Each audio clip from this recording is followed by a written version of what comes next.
And what about the petrol pump? What's the history behind that? Yeah, well, the petrol pump, the tank of that's in the garden at Cross Cottage, actually, is it? with its which is outlet pipe, because I think the garden, the yarded area, was enclosed by the Gibbards, and so when I bought it, there had to be to sign there was a clause that the land had been in possession for 20 years, etc., etc. But I think it was perhaps in dispute as common land, and John's father had built a petrol tank there before the hedge enclosed the ground. But the petrol tank was still operational when I moved in the early 90s, and I used to fill up my car there. So people would come and go for a pint or two and have their...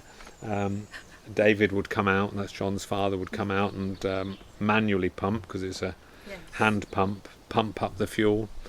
They put it on the tab and wow. Off. So it was part of the pub, really.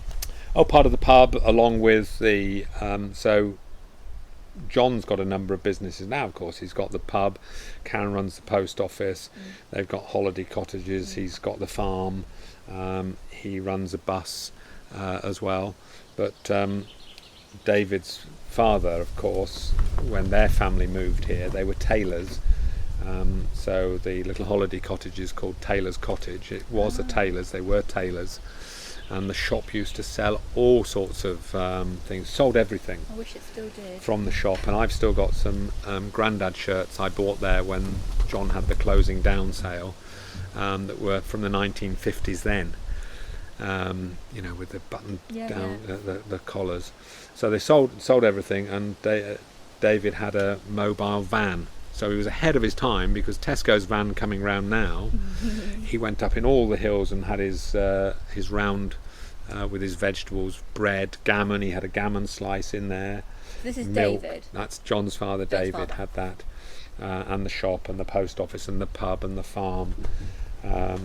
They had so many businesses, and that's what you have to do. You diversify, and they were very enterprising people, and John continues that to today.